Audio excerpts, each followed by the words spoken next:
Alright, so I just figured I'd show some of the basics of the game I've been working on.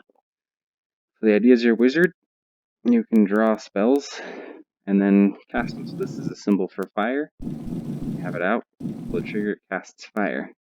And this is the symbol for ball. And on these own, it's not very exciting. I can just throw this ball, doesn't do much, but if I connect these two together, ball of fire, I throw it, it explodes in fire. So you have a fireball. And the goal of the game is to collect power orbs. I mean, you can think of it kind of like power stars from Mario, but when you collect them, you actually power up. So, for example, if there's one up there, I want to get. So if I throw this, it's not going to do anything.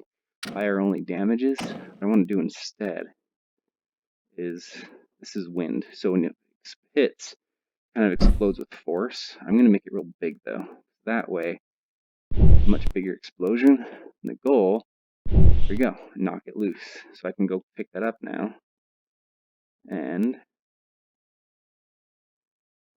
get down there. Here we are. Okay.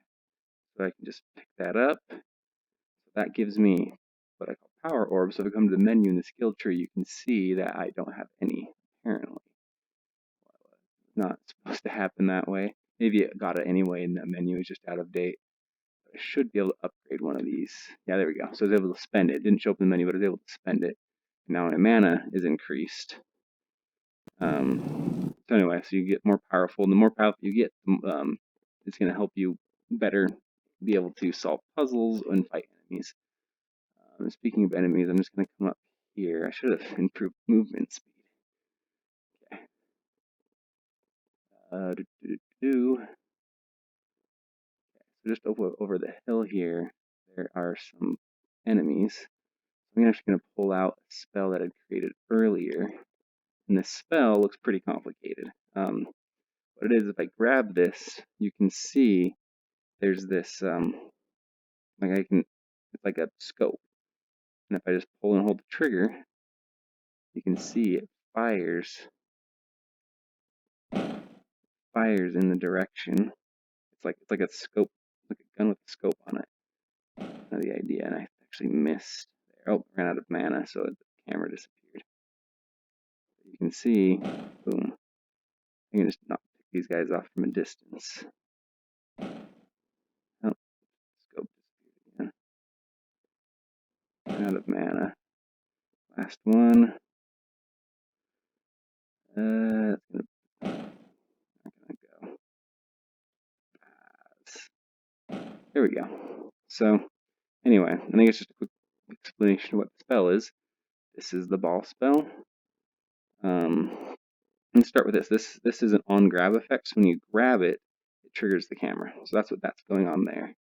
This is the ball spell. Having this attached to it makes it so when you cast the ball spell, instead of what you saw before, where I'll just remove it and show you. Now it just shows up in my hand, and once I let go is when I drop it. By making this little, I don't call it staccato mark, it fires it out instead. And then this right here is levitation. So if I take that away, you can see when I fire the ball, it's affected by gravity, which I don't want. So I add the levitation spell that I say I want on the same position as the ball, so it follows the ball and keeps levitating, just like that. So still missed. Anyway, and then this right here is the on cast effect. When you're holding it, when I pull the trigger, I want to have it do something. And that's what this specifies. And then the last little bit is on impact of the ball, do fire. So it's and so the idea is that you can come up with clever spell ideas for solving different puzzles or for fighting enemies. Yeah, and that's the basic idea. And there we go. So I just took out this group of enemies, and they drop crystals, which is going to be they're going to be like a currency to be able to buy and upgrade some things in the game. There you go. More power orbs. So I can come back to the skill tree and spend that one if I wanted to. And I want more movement speed. I think I have agility, so now I can move faster, which is always nice. So anyway, that's basically it.